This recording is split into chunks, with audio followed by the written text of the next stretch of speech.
আজ তোমাদেরকে বলবো আমরা কেন জামা ষষ্ঠীর পরের দিনই গঙ্গা স্নান করি আর মাকে পুজো দিয়ে আসি।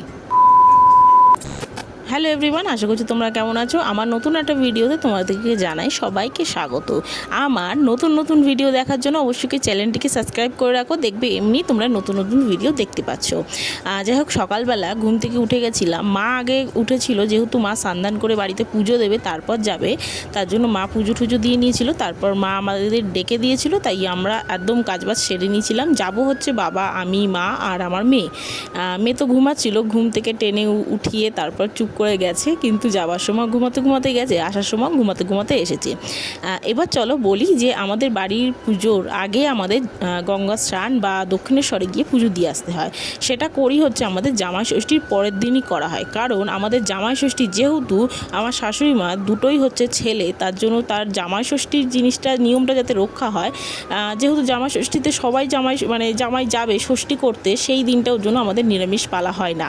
ওর জন্য একদম জামাই ষষ্ঠীর পরের দিন থেকে আমাদের নিরামিষ শুরু হয়ে যায়, প্লাস হচ্ছে সেদিনকে মাকে পুজো দিয়ে আসি, আর হচ্ছে আমাদের গঙ্গা স্নান করা হয়ে যায়। আর মাকে পুজো দেওয়ার উদ্দেশ্য অন্য কিছু আছে, সেটা হলো আমাদের দক্ষিণেশ্বর যদি নাও যাই, আমাদের কালী পুজো কালী মন্দিরে পুজো দিয়ে আসতে হবে, কারণ মা মনসাকে পুজো দেওয়ার আগে মা কালী মাকে পুজো দিয়ে আসাটা দরকার, কারণ তাকে জানানো দরকার যে আমার বাড়িতে পুজো রয়েছে, আমরা পুজো দিচ্ছি, সেই পুজোটা যাতে খুব ভালো বা সুস্থভাবে হয়ে যায়।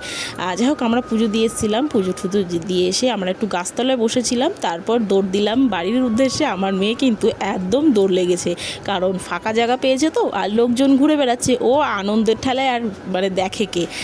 তারপর চলে গেলাম বাড়ির উদ্দেশ্যে, বেরিয়ে পড়েছিলাম আমরা কিন্তু স্নান করে চলে এসেছিলাম। কিছু কিন্তু খাইনি, আমার মেয়েটাকেও সেরকম কিছু খাওয়াইনি, তাই মাঝ রাস্তায় একটা চায়ের দোকানে দাঁড়িয়েছিলাম, তাই মেয়ে একটু কেক নিয়েছে আর একটা বিস্কুট নিয়েছে, তা কেকটা খাইনি, আমাদের ওই বিস্কুটটা দেখেই মেয়ে ওই বিস্কুটটার বায়না করেছে। তাই যাই হোক, মেয়েটাকেও দেওয়া হয়েছিল, কিন্তু বিস্কুটটাও কিন্তু দেখতে হেভি ভারী মিষ্টি, কারণ দেখুন বিস্কুটের মধ্যে অনেক কিছু কিন্তু রয়েছে। আপনাদের কেমন লাগলো বিস্কুটটা দেখলে বলবেন কিন্তু, আর আমার ভিডিও কেমন লাগলো আপনারা অবশ্যই কমেন্টে বলতে জানান। টাটা।